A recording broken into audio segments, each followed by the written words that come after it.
Hai hai hai, welcome back to Discuss Dista Podcast. Di episode kali ini bareng sama aku Ara. Dan tentunya nggak akan sendirian. Sudah hadir bintang tamu kece dari RRI Pro 2 Solo. Hai hai hai Despa. Harap kabar. Alhamdulillah baiknya, seharusnya Ara nggak sih yang nanyain Oh Despa iya. gimana nih kabarnya. Alhamdulillah baik. Terima kasih sudah datang untuk menemani perbincangan ngobrol-ngobrol malam ini. Oke. By the way, Ya. ini langsung to the point ya. Boleh. Boleh, Oke. boleh. Boleh diceritain nih, Hmm? gimana sih kok bisa jadi penyiar di Pro 2 Solo? Oke. Dari awal nih berarti ya. Iya. Oke. Awalnya aku itu berawal dari magang nih ya. Mm-mm. Tapi waktu magang itu aku di bagian teknik. Oh, Jadi di bagian teknik. multimedianya gitu. Oke. Nah, Mm-mm. dan kebetulan di situ aku sebagai ketua magang. Oh, ketua angkatan Wah, angkat magang. magang. Pantes. Oh, Mm. pantas ya. Iya, enggak. Oke. Nah, otomatis di situ kan aku lebih sering aktif muncul dan lebih sering ngomong kan ya. Oke, Nah, berawal ya. dari situ, Mm-mm. aku tiba-tiba ditawarin nih dari pihak RNIA sendiri untuk belajar jadi penyiar di situ. Wow. Nah, alasannya karena katanya Mm-mm. karena suara. Suaranya kenapa tuh emangnya? Nah, nggak tahu ya, karena suaranya mungkin ya gini. Ya gini. Ini ya, Heeh. atau entah yang biasanya dengar kalau Mm-mm. radio tuh nyari suara penyiar cowok tuh yang ngebas.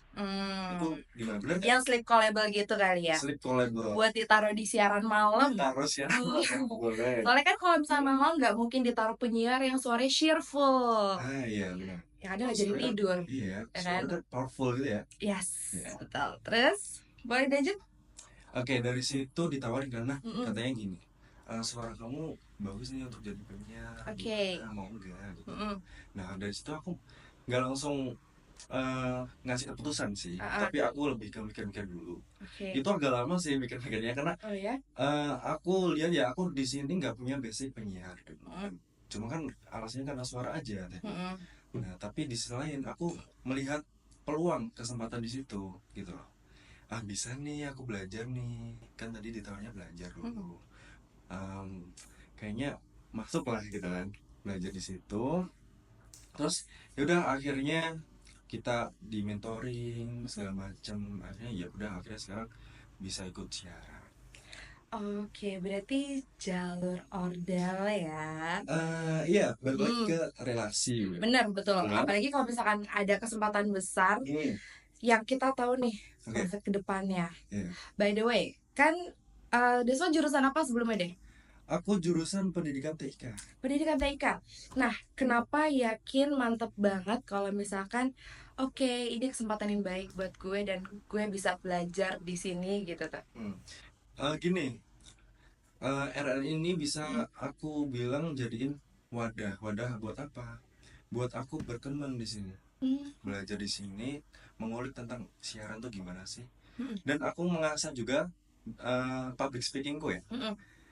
biar supaya lebih lancar baik gitu. Karena suatu saat semisal kita jadi pemimpin, Yes. pemimpin itu perlu public speaking yang baik, betul? Betul. Nah, itu alasan dasar aku mau menerima tawarannya gitu. Berarti udah ada ketertarikan ke dunia public speaking dari kecil atau mulai ada sejak magang itu, sejak ada tawaran itu? Sebenarnya mulai dari sejak tawar magang, jadi Oh, kebuka pikiranku. oke. Kayak aku tahu setelah dikasih penjelasan kan, Mm-mm. kayak oh bisa nih kalau nanti misalnya aku jadi pemimpin ini kan perlu banget ya public speaking. Bener nih, aku bisa nih. Mau nih. Oke. Gitu. Oke, kalau dulu Hmm? nggak ada pikiran Belum kalau ada, pengen jadi penyiar gitu. belum ada sama sekali karena aku dulu bahkan nggak suka, bisa dibilang nggak suka ya. Oh ya? Nah, malah justru sekarang kebalikan ya. Makanya kok Malah jadi penyiar gitu, juga nggak expect sih sebenarnya. kan jadi penyiar itu kita dituntut untuk humble, nggak dituntut juga sih. Maksudnya kita at least kita harus humble, membuat lawan bicara kita nyaman ngobrol sama kita. Nah, itu gimana tuh? Apakah ngerasa sedikit terbebani, aduh kayaknya udah terlalu jauh dari diri gue yang lama nih, atau malah jadi nyaman menjadi Desva yang baru? Jujur nyaman aja sih, Nyaman. karena kenapa nggak tahu, sekarang tuh karena udah terbiasa nih ya, kan berawal dari kebiasaan. Dulu Yes. emang awal-awal kerasa berat karena belum terbiasa. Ya. Kalau sekarang terbiasa kayak malah seneng aja, kita ada lawan bicara, ngobrol sana sini, sharing gitu kan, kita kayak buat recharge aku juga gitu loh, malah gitu. Sekarang jadi ngerasanya malah nge-recharge ya kalau misalkan ketemu sama orang. Oke.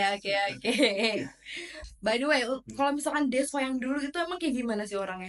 Sebenarnya aku Deswa yang pendiam. Pendiam. Dulunya aku pendiam gitu, tapi Seriusan? juga tergantung lawan bicara sih. Kalau lawan bicaranya asik buat ngobrol, ya merocos aja gitu. Oke, kepancing aja ya. Pancing. Iya. Tapi emang jujur aku dulu pendiam. Beda sama yang sekarang, lebih bisa fleksibel aja. Fun fact Sobat Dista, Desva ini teman SMA-nya teman KKN aku. Jadi sedikit tahu kalau misalnya Desva yang dulu tuh pendiam, sekarang kok bisa nyerocos gitu. Tips and triknya dong, Kak Desva boleh di-sharing mungkin ke Sobat Dista, gimana caranya keluar dari zona nyaman. Zona nyaman dulu kan, jadi dari Desva yang pendiam menjadi Desva yang humble abis. Keluar dari zona nyaman. Aku juga kan karena dituntut ya, maksudnya kita sebagai penyiar dituntut untuk berbicara. Jadi mau nggak mau kita harus pintar ngomong. Public speaking kita harus biasa. Jadi mungkin bisa ya buat Sobat Dista belajar nih di rumah, ngomong sendiri aja, direkam. Oke. Biasanya aku direkam juga. Oh gitu. Rekam kayak itu tipsnya tuh Sobat Dista. kita rekaman di alat TV biasa aja. Kalau kita entah ngomong apa aja, kita mau cerita hari ini kita ada apa, kita ngobrol tuh sama HP-nya. Iya. Ngomong sama HP kayak kita, ya udah selanjutnya kita ngasih tema apa, terserah yang kesukaan kita, atau kita rencana mau kemana gitu kan, bisa kita ceritain itu direkam, kita dengerin gitu kan, wah ini apa nih yang kurang kira-kira gitu kan. Nah, kita bisa perbaikin di situ. Oke, tapi emang dulu pun Ari juga kayak gitu. Iya, rekam juga. Emang kan di mobil sering banget dengerin salah satu radio kan. Sekarang kan emang gak ada mobil kan, anak kos, jadi udah agak jarang dengerin radio, tapi masih suka streaming. Mulai dari situ jadi mulai kayak, wah kayak seru nih jadi penyiar. Masuk Dista pun juga record suara, udah pantas belum sih, terus vokalnya udah jelas belum sih kita ngomongnya. Itu salah satu tips ya Sobat Dista. Nah, kalau misalkan Desva sendiri sebagai Gen Z kan? Iya, Gen Z. Oke, sebagai Gen Z, kelahiran berapa Desva? Kelahiran 2002. Oh, 2002. Ya, sebagai Gen Z, apa sih tantangan penyiar di era sekarang ini nih? Oke. Tantangan penyiar sendiri, kalau menurut aku, yang pastinya persaingan ya. Mungkin bukan di dunia penyiaran aja, emang di dunia kerja tuh persaingan tuh pasti. Tapi untuk di dunia penyiaran sendiri, banyak kok sebenarnya Gen Z tuh pengen terjun ke dunia penyiar. Sebenarnya kamu kan juga ini ya, suka gitu. Ini termasuk saingan sih, secara langsung kita termasuk saingan dong. Masa? Bener gak sih? Oh, nganggepnya saingan. Iya dong. Kok? Ya emang gini, misal gini, kita podcast gini, banyak di luar sana podcaster juga, atau penyiar platform digital gitu ya. Itu secara langsung menjadi saingan bagi kita, karena kita bersaing entah itu di apa ya, dalam hal konten segala macam, kita kan bersaing dalam hal itu. Jadi kita harus menonjolkan apa sih yang kita tonjolkan dari diri kita. Salah satu apa ya, nilai plus kita tuh apa sih? Entah itu kita juga dituntut untuk harus up to date. Itu tantangan paling besar sih. Betul kan? Di dunia digital sekarang. Ya kan? Nah, salah satunya itu sih. Oke. Terus nih Desva, apa yang jadi tantangan untuk Desva sebagai jadi penyiar itu? Apa langsung diterjunin bebas nih, misalkan kayak ada trialnya dulu kah, atau langsung dilepasin jadi penyiar gitu? Kita itu dikasih mentoring dulu, apa sih yang diperbolehkan, apa yang enggak. Oke. terutama pada pengolahan bahasa, pengolahan kata, apa yang boleh Mm-mm. disiarin, apa yang enggak gitu Ya, kan. apalagi kan konsumsi publik ya. Nah, Kita nggak tahu siapa pendengar hmm, kita, apakah itu anak hmm, kecil atau malah juga betul. Nah dewasa. itu aku juga pelajarin sih. Terus lebih ke gaya siaran sih menurut aku. Gaya siaran, Gaya siaran kita. ciri Jadi khas ya kan? ciri Ciri khas khas siaran, itu, betul. ciri khas. Nah itu kan kita harus nyesuaiin sama apa ya, audiens, Hmm, ya kan. Misal contoh segmen kita tuh anak muda, mm-mm. gitu kan. Kita otomatis harus nyesuaiin gaya bahasa kita, gaya siaran kita agar bisa diterima oleh anak muda itu. Kita kan nggak mungkin yang gaya bahasa kita kaku, Mm-mm. tapi kita mau nyarin ke anak muda, Betul, ya kan. betul banget, setuju Pasti banget sih kita itu. gayanya yang santai, fleksibel kayak anak muda, gaya bahasa anak muda, ya Yes, kan. betul. Menyesuaikan pendengarnya juga kan. Menyesuaikan audiensnya, Yes, itu sih tantangan. betul. Oke, atau boleh sedikit Ya. Desva sharing-sharing nih gimana pengalamannya menjadi penyiar di salah satu radio ternama di Surakarta. Oke, Kenapa ketawa? pengalaman ya. Ya, Pengalamanku selama siaran, selama menjadi penyiar di situ banyak menambah relasi sih. relasi yang paling Relasi kerasa ya. orang-orang hebat gitu loh. Ya, Ya kan, orang-orang betul. yang mempunyai tujuan. Yes, betul. Betul nggak? Ya, Dan aku di situ juga mendapatkan pengalaman apa ya? Wawasan juga, benar, ilmu baru juga. benar. Terutama seperti yang di awal tadi, aku di situ kan pengen belajar, Mm-mm. ya kan. Jadi kita masih sama-sama belajar kok. Tapi ngerasa nggak sih kalau misalkan pas di radio ini Hmm. kita jadi lebih mengenal orang-orang baru ya, walaupun emang ketemu orang baru itu capek banget, tapi Hmm. mikir kayak aduh dampaknya ini gede banget nih, Hmm. dampak kedepannya gede banget nih, bisa kenal orang-orang baru yang kita nggak tahu kita bakal suatu saat nanti mungkin butuh orang tersebut. Hmm. Jadi menjaga relasi penting banget gak sih? Penting banget. Iya, terutama relasi itu kan Iya, awal itu. Hmm. apalagi fun fact Sobat Dista, Ya. ini juga narasumber kita malam ini itu teman magang Ara. Betul. Teman magangnya Ara nih. Masa ya? Hah? Emang iya ya? Iya. Oh gitu. Iya. Oh, Jadi Ara waktu itu juga magang di mm, RRI ya. masa? Iya. Oh iya, ya sama Dista. Nah, sebagai penyiar kan waktu magangnya. Masa? Nggak mau. Aduh, Iya, iya Sobat Dista. betul kok. Malah justru waktu itu pas magang, Ara itu magangnya di Pro 2-nya. Iya ya. Kamu jalani Ya sekarang Desva siaran. siaran. Nah, Betul. kalau Desva magangnya di mana? Aku magangnya sebagai teknik multimedianya gitu kan. Gitu. Jadi makanya kayak gak expect gitu ya. Guys, pakai apa tuh? Gak bisa. Kok bisa Gak apa? bisa kalau aku di Pro 2 gitu. Ya, tapi kan soalnya kan Desva masih muda, jadi taruh di Pro 2 Iya, dong. segmennya anak muda ya. Iya, masa taruh di Pro Iya. 4. Tapi waktu itu sempat ya, suaraku tuh lebih masuk di Pro 1. Oh. Sempat ada perbincangan mau apa ya?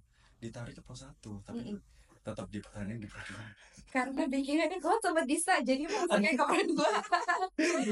Sobat Dista kalau misalkan mau apa-apa boleh nih nanya ke. Boleh. Boleh. Gimana sih Kak cara yang masuk Pro 2 siap. Surakarta? Pro 2 Oke. RRI. Oke, boleh banget. Boleh banget ya. Boleh. Oke. Oke. Terus Hmm? boleh dong nih Desva closing statement atau mungkin tips-tips buat anak muda, apalagi di zamannya sekarang kayaknya anak muda udah mulai berkurang untuk mendengarkan radio. Pendengar radio tuh udah berkurang gak sih? Ngerasa gak sih? Tapi mungkin aku ini mau ngomong di segi penyiarnya aja ya. Boleh. Oke, dunia penyiaran itu adalah tempat yang penuh peluang sebenarnya Iya. untuk generasi Z. Gen Z. Gen Z. Yes. Gen Z untuk berkreasi gitu loh. Oh iya. Nah, walaupun emang ada tantangannya, tapi dengan tekad, kreativitas, dan kemampuan beradaptasi tadi, kita sebenarnya bisa dan bisa kok, bisa untuk merubah itu. Jadi jangan takut buat Gen Z untuk bersuara dan menjalani karir di dunia penyiaran ini. Gitu. Oke. By the way, Desva. Yeah. Desva sebagai penyiar, boleh dong kasih tahu Sobat Dista suara emas. Aduh. Peraduan nih. Suara emas. Mas. Gini Mas ya. Kalau misalkan kan Mas Jawa. Mas, Mas, oh iya benar. Mas, suara Mas. Kalau Kalau suara cewek, Mbak. yes betul. Suara Masnya coba boleh dong. Oke, kan aku biasa siaran di Jaga Malam. Oke. Oke, itu di malam hari. Aku mungkin boleh spill dikit ya. Boleh. Oke, masih di 105,5 Pro 2 FM Solo, teman terbaik kamu. Di sini masih sama aku Desva Fitra yang bakal nemenin kamu nih teman Pro 2 sampai jam 12 malam di Just Music. Dari jam 11 sampai jam 12 malam. Jadi jangan kemana-mana ya. Aku nggak kemana-mana kok. Aku bakal nemenin kamu sampai jam 12 malam nanti. Kayak gitu. Oke. Wow, suaranya bener-bener sleep collectible banget ya Sobat Sleep Dista ya. collectible kali. Menemani tidur Sobat Dista nih. Oke. Jangan lupa, kalau mau dengerin Hmm? RRI di mana nih Desva? Bisa download di RRI Digital Oke. di Pro 2 Heeh. itu frekuensinya di 105,5. 105,5. Ya, bisa. Sobat Dista 107,8. Oke. 107,8. Oke. Closing statement Desva. Boleh closing statement? Tadi udah ya. Tadi udah ya? Tadi udah closing Udah. statement kan kan udah yang stage. Closing statement dulu dong. Terakhir. Hah? Ya, closing statement tadi ya. Bagi Genji, jangan takut, jangan ragu buat bersuara. Jadi kita ini bisa di dunia penyiaran kok gitu. Iya, mau yang tadinya pendiam, bisa Aku jadi tadinya pendiam loh. se-humble dan se-friendly ini, Iya. ya kan karena tuntutan.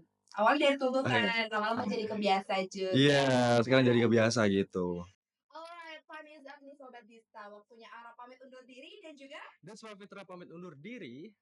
di mana Desva tentunya pantengin ya 107.8 Radio Dista FM. Your Entertainment Station. Wassalamualaikum warahmatullahi wabarakatuh. Ini lagi Kak Masa Alama.